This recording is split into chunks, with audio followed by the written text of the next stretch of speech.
So welcome for today's session in the subject GCSE. Today our topic is authentication and authorization. So in the last class we started a security concept which is a primary issue for any grid and cloud computing concept. So in the last class we learned about what is a trust, what is a reputation, what is a security trust index, what is a security demand, okay, what is a trust model we have, what is the fuzzy set reputation model. So all these new terminology we have been gone through in the first part of this unit. In the second part, it's a familiar topics for you, authentication, authorization. So before moving to what is the main thing of this, I want to introduce these two terms. What is authentication, what is authorization? See, whenever a new person entered into a house or any office, the security restrict him. Who are you? Have to prove your identity. If that is the case, to prove yourself that you are a legitimate person to the house, it is called as authentication. Coming to the authorization, whenever you entered into the house as a legal person, you may have access, you may have permission to access to any valuables in the house. You may not enter into a kitchen room or any bedroom. Just you can sit in the living room, right? So in the living room only you have access to table, chair, etc. You don't have any access to kitchen or any other rooms. If that is the case, it is called as authorization. So entering into the computer is called as authentication, as you have a legitimate person. Coming to the access to the files in the computer, if you have a permission to access, that is in terms of read, write and execute permissions, then it is called as the authorization. Okay, so we have a lot of difference between these two terms, authentication and authorization. So the major authentication methods, already you know about this in the INS subject. In the grid include the same concept here also, the passwords, PKI and Kerberos. Okay, so we may not able to discuss about the Kerberos in our syllabus, but as a part of introduction, the author has been introduced about this. We have a passwords and PKI. What is a password? The user have to set some password to prove his identity in the database. Okay, that is a password. So one time entity I can say. Next one is the PKI, public key infrastructure. So in this user also with his own private key or password, he have another key called as a public key. So this public key is going to be issued by a third party person called as a certificate authority who know about him. As you are familiar to him, the certificate authority, he will take the risk to introduce to any other person.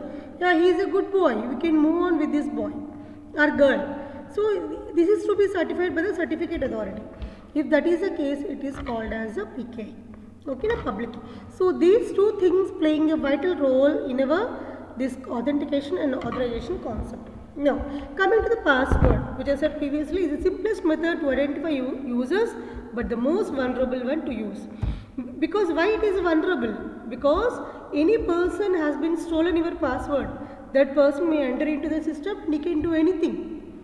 Okay, so that is why the author is saying it is most vulnerable, or we can say dangerous, having only one key. Okay, the PKI is the most popular method supported by GSA. What is the GSA? Grid Security Infrastructure. Grid Security Infrastructure. What is this?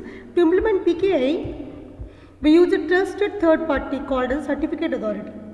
We use a trusted third party called as certificate authority who will issue the public keys for you, and those public keys only identity for you to interact anybody with you. Okay, ma? So each user applies a unique pair of keys called as a public key along with the private keys. Each user have its own public key along with the private keys. So the public keys are issued by certificate authority after recognizing the legitimate user. If you are a good person, you will have a rights to enter into the company. You are not a threat or virus, any spam. Then you can enter into the system. The private key is exclusive for each user to use and is unknown to any other users. We know about this. But there is a format to follow this certificate. See, if you want to get a PC after completing your BTech, there is a format from the Jain to Anandapur. That should be a recognition from the Jain to Anandapur. Here also, any certificate authority have to give some certificate in terms of some format. That format is called as IEEE X.509 format. which contains some information. That information is the username, who has some public key issued from the certificate authority. That username is public along with the public key.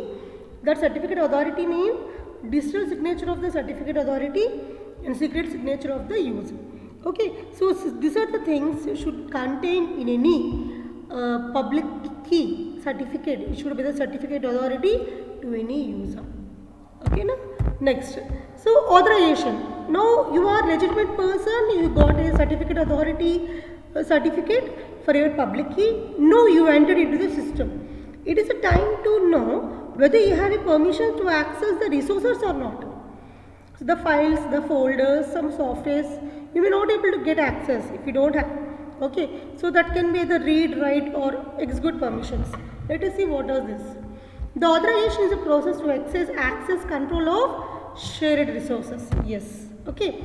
Decisions can be made either at the access point of service or the centralized place. It is up to you, whether you should give permission to access to any resources can be decided by the central authority at the beginning only, or before requesting of your access to resources. It can be anywhere. Typically, the resource is a host that provides processor and storage. What are the resources we have? Along same processors or storage, the data for services on it. Based on a set predefined policies or rules, the resource may enforce access for local services. So they have some own permissions. For example, I don't want to access the C drive file to anybody. I don't want to give any permission to access my C drive because it's very precious to me. I used to keep my all softwares or relevant information. Of course, you can access any other folders. I don't mind. Okay. The central authority is a special entity which is capable of issuing and revoking policies of access rights granted to remote access. So the one and only person who will notify that this person can access my data or not, that is a central authority. Okay, the authority can be classified into three categories. What are those? Attribute authorities, policy authorities, and IT authorities. So attribute means read, write, access permissions. Authority. Policy, some of the rules framing person called as a policy authorities. While identity, with whom, by what we can identify a person whether it is a legitimate or not, that is called as INT authorities. So all the things have to verify by the central authority at one place. So the authorization server makes the final authorization decision. Okay, so even though three persons are contributing their services to identify some of the duties like identification, policy making, attribute verification, but finally the authorization server only is a person who have right to give permission on access to any resources in the system. Okay. Now, in order to do these resources, we have three models, three authorization models. See, what are those? Subject push model, resource pooling model, and authorization agent model. I repeat, subject push model, resource pooling model, and authorization agent model. What are those? We will see. First, subject push. Subject is nothing but ourselves. The resource is the data you want to access. The authorization is a person who will grant access for us. Hope you understood these terms. I repeat, subject is a person or an entity who is trying to access. Resource is the data. Okay, database or storage or any other code. And last one is authorization. It is nothing but a person who will grant access to you. You see this diagram if you verify keenly. Subject push, the first part. The subject try to push some request to the authorization. Here, please try to access some resources for me. The authority will convey the resources he can access. First, the subject will ask some resources to authorization authority. I want to access these resources. The authority will convey. Yeah, you can do some access on the resources. If that is the case, if he got the positive reply from the authority, then he will try to access the resources. Okay, make a request to the resource permissions. If the resource is accessible to him, then he will get the permission. Then he will get the resources. That is the first concept. Next is the resource pooling model. What is this? Resource pooling model. So, here the subject will try to access first the resources, but he may not get the resources first because the resources are under the control of the authorization. Okay, now the request is made to the authorization indirectly. Whenever the authority has some authentication about the subject, yeah, he is a legitimate person only, then he will invoke some access to resources. Yes.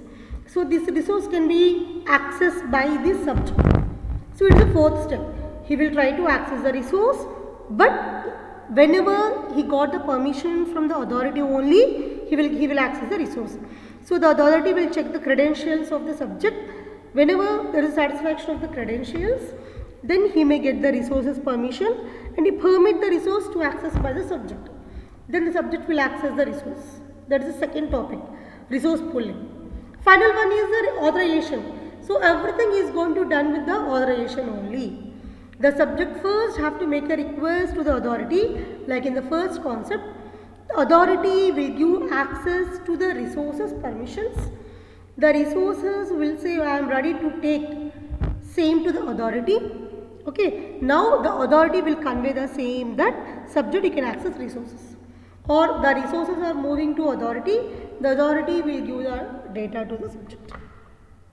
Okay, ma? So these are the things going to happen in this. Now, so I explained these slides with the same concept here, the diagram. I am skipping these slides because reading become bore. Okay, so that is about the 5.2, authentication and authorization. We have three models: subject push, resource pull, and authority authentication. Now coming to the second topic in this 5.3, grid security infrastructure or interface. What is this, ma? Grid security infrastructure or interface. So in this, till now we have been gone through is fundamental issues like trust, reputation, security demand, trust model, authentication, authorization. So all these issues are needed for the grid security, right? So if you remember the Globus architecture, Globus toolkit architecture, which we gone through previously, GT4 architecture in the maybe third unit. So in that we have a one line called as a grid security infrastructure. In that we have a security concept as a one layer. Okay. Now, so these are introduction. Just see this. So what is the main advantage of this grid security infrastructure or interface in this grid computing concepts are to make easy to use, conforms with the VO security, means virtualization output security levels. See that security have to satisfy. And next, provides appropriate authentication and encryption of all interactions. So these are the main key issues we are going to touch in this grid security infrastructure. Okay, na? So what is the GSA then? The GSA is an important step towards satisfying these requirements. What is the GSA? GSA is a well-known security solution in the grid environment. Where it is a GSA is a portion of the Globus toolkit and provides fundamental security services. Okay, like message production, authentication, delegation, and authorization. What is the delegation meaning is assignment, assigning. Okay, giving over to any other person is called as a delegation. So these four terms are I think familiar for you. To protect your messages, to identify the legitimate person, to access permissions to the legitimate person, and to give over data to any other resources required person. So all the four issues are going to deal in this grid security infrastructure. Okay, so the GSA, what is the main works of the GSA? To secure authentication and communication. Where? In any open network. Because grid and cloud computing is not a single network. It's a collection of millions of hardware devices, resources and people. Okay, so all have to be contributed by the GSA without failure in any stream of your service. Okay, so no centrally managed security system is required. The grid maintains integrity of its members' local policies. So GSA supports both what message level security along with the transport level security. What is the message level? Whenever data is going to moving in the network, it is called as a messages level. Coming to transport level is whenever data is moving, okay, but that network should be also secure. If the network is not secure, how can you convey that my data is secure? Can't be possible, na? The transport have to secure along with the network also. The data also secure. It means the authentication via transport level security with support for X.509 proxy. Right. So what are the GSA functional layers? We have gone through all these steps. Web security and pre-web services. Sorry, web services, not security. Web services and pre-web services for authentication, authorization, all the two methods in the GT4. All are going to getting the certificate 6.509 because it is only one and only the possibility to secure your data, to identify you. If you want to identify you or if you want to make identification from any grid security infrastructure, they are going to provide some certificate for you from certificate authority, right, which we discussed in the previous slides. Okay, so that should be supported. So such as users and servers have to support the delegation of privileges to other entities. See this figure here, if you observe here. See, we have a different type of categories of security concept here, divided into terms of 4 categories. One is the message production, authentication, delegation and authorization.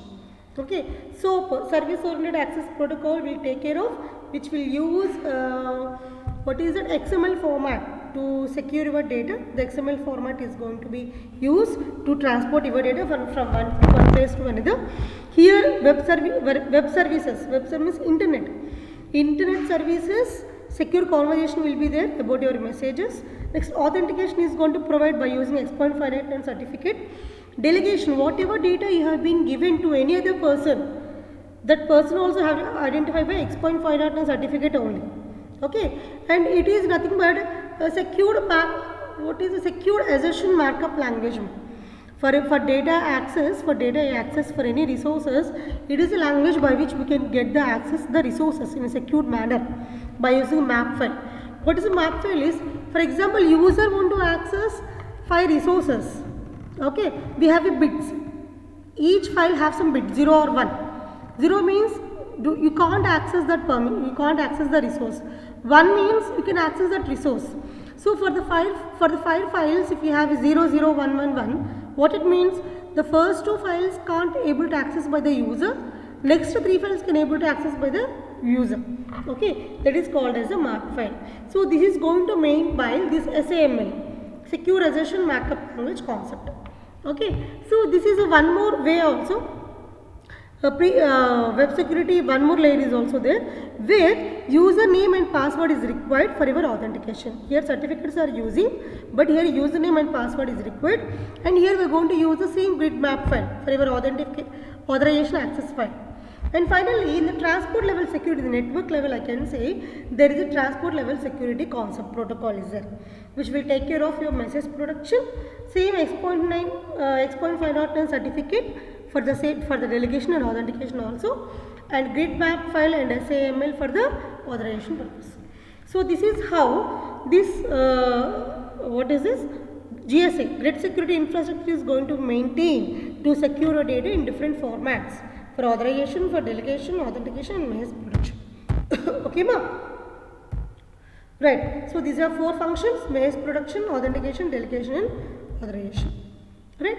So TLS, transport level security, or WS security or WS secure conversation are used as message production mechanisms in combination with SOAP. We learn about this. X.509 identity certificates are username and password user authentication credentials, yes, which are given to you here in the table. I applied in slides. This one I am reading this one. So this one okay. Both are same. You can skip the slides also, no problem. Yeah. So what is the SAML? Secure assertion markup language. What is ACL? Access control list. So this access control list, to whom user we have, to whom resources we can give permission. So those are giving in mapping file 0-1 combinations. Yeah, we know about the web services portions of GT4 use SOAP, service and access protocol. They used to access data anywhere by using this XML format only. Okay, and they used to give X.509 certificates for the data, right? So JSA also supports delegation and single sign-on through the use of standard X.509 proxy certificate. These are all no need, just we can skip. Now coming to the one by one features: authentication and delegation. How the authentication is going to perform. To reduce or even avoid the number of times the user must enter his passphrase, we used to give some certificate, so that by showing his certificate he can enter. Okay, that is the same, he is telling the same and same. JSA provides a delegation capability and a delegation service by using X.509 certificate, we know this. So that the web services can trust you. Yes, a proxy consists of new certificate and a private key. No, whenever you want to access some grid resources, you have to provide your security. With your security certificate, they used to give some proxy. The proxy is the one which verify your credentials, whether you are a right person or not. See, this is the one. Yeah, certificate authority will issue some certificate to you based upon giving you a signature. The signature is going to be given to the user. The user will sign up by providing information signature given by CSA. Whenever the signature is validated, because both are same here. The certificate authority given signature, that is used by the user signed with the signature.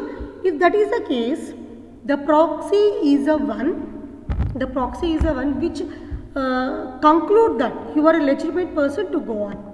The proxy can be any number. Who is a proxy? Web browser. If you want to use one application, that one application have some proxy who will verify your data. If you want to use application 2, that application 2 have some proxy who will verify your data. You have to show your data for any application. For any number of applications you have to show. You have to prove yourself that you are a legitimate person, then you can go on. The key pair that is used with the proxy, that is a public key, embedded in the certificate, and the private key. Both are have to use for any things.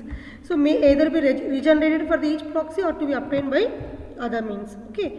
The new certificate contains the owner identity modified slightly to indicate that it is a proxy. Yeah, he will give some certificate to you, signs. The sign have some modification, he will give some signature. The same continue for any number of proxy. The new certificate is signed by the owner rather than a certificate authority. Yes. Now trust delegation. How can you transfer your data to any other person? The same here also usernames and the passwords. Whatever the data, trust. Whenever you get the trust, whenever there is a reputation, we may trust. Whenever there is a trust, he can transfer data to you. Okay, which contains some 4 data. One is the subject name, the person name, the public key, the identity of who given to you, the certificate issued by certificate authority. That information also have to include in this further delegation, and finally digital signature of the named C. Okay, so all the information have to be finalized. What are the information? I repeat: subject name, the person who want to identify, the public key of the person. The public key is issued by whom? Certificate authority. That certificate authority information and the signature of the certificate authority.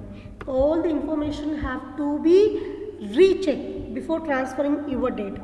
Right? Yes. So what are the risk and security concerns with the cloud computing? We have lot of issues to consider, and here, yes, this is abuse and unauthorized use of cloud computing, insecure application programming interfaces, malicious insiders. No, I hope this terminology will easily understanding form. Abuse and unallowed use of cloud computing. Abuse and unallowed use of cloud computing. Cloud computing which not can be used, you are trying to use. Insecure application programming interfaces, APIs, not secure. Malicious insiders. Insiders are going to be virus. Shared technology vulnerables, because we are going to use different technologies. You are getting some technology from any other user or any other company for your purpose. Then the company, if not verified properly those technologies, you may get some malicious data loss and leakage, account service and traffic hijacking, finally unknown risk profiles.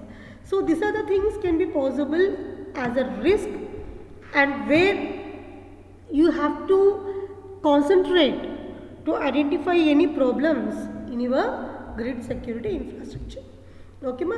And what are the principles you have to follow to overcome from this? What are the principles you have to follow to overcome from this is, see, I will show. To you access control, we have to verify. Data have to secure. The compliance and event management we have to secure. Okay. So for this, the cloud have contained 3 principles more. 3 principles. One is identity, information, and infrastructure. So the 3 have to secure. Identity of the user have to be secure. The information of the user have to be secure. The company infrastructure have to be secure. If that is the case, your total data is going to be secure. Identity how to be secure? End-to-end encryptions. End-to-end encryptions along with third party authentication services. We know about this, so that they can identify you along with your data is going to be secure. Okay. It will require, what it requires is stronger authentication and stronger authorization. Stronger authentication, stronger authorization. Stronger authentication means before any person entering into your system or company, you have to check his previous history also. Whether he have a good feedback or not, we have to check. If he is not, if he don't have any good feedback, then it is not possible. The same with the stronger authorization also.